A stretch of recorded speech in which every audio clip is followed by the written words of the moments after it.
তো আজকের আমাদের ফার্স্ট ক্লায়েন্ট হলো পল্লবী দি। তো পল্লবী দি আজকে আমার প্রথম ক্লায়েন্ট সকাল দিকের আর কি। তো ও আমার কাছে আজকে নেল এক্সটেনশন করতে এসেছে। এখন বাকিটা পল্লবী দির থেকে শুনবো। হ্যাঁ দিদি বলো, তুমি মানে কিসের জন্য নেল এক্সটেনশন করবে? আমার বিয়ের জন্য নেল এক্সটেনশন করতে এসেছি। আচ্ছা, আর তোমার কেমন টাইপের লাগবে, মানে পার্মানেন্ট না টেম্পোরারি? আমি পার্মানেন্ট করব। পার্মানেন্ট করবা। আর ডিজাইন? ডিজাইন একটু লাইট লাইট ডিজাইন লাইট করব, শেডের মধ্যে আর কি। মানে তুমি আমাকে একটা ফ্রেঞ্চ ম্যানিকিউরের একটা ডিজাইন দেখিয়েছিলে, ওরকমই তো করবে না? আচ্ছা ঠিক আছে, তাহলে দেখা যাক কেমন হয় কাজটা। তোমাদের সাথে শেয়ার করবো আজকের পুরো দিনটা। আজকে বহুত কাজ আছে আমার, সবটা শেয়ার করার আজকে তোমাদের সাথে চেষ্টা করব। ঠিক আছে, তো এটা হচ্ছে আজকের ফার্স্ট কাজ।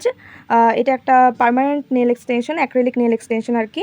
এটাতে আমি একটা সফট কালারের একদম পিঙ্ক শেড একটা অ্যাপ্লাই করেছি, একদম লাইট মধ্যে। আর এটাতে হোয়াইট কালার দিয়ে ফ্রেঞ্চ ম্যানিকিউর স্টাইল করা হয়েছে, নেল আর্ট করা হয়েছে। আর তার সাথে এই ফিঙ্গারটাতে একটু স্টোন অ্যাপ্লাই করেছি। তো এখন শুনবো যে পল্লবীদির থেকে, যে পল্লবীদির আমার থেকে এই কাজটা করে কেমন লাগলো। হ্যাঁ দিদি বলো।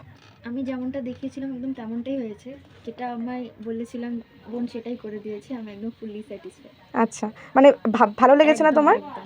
ঠিক আছে, তাহলে তোমরাও দেখে প্লিজ জানিও যে তোমাদের কেমন লাগলো এক্সটেনশনটা।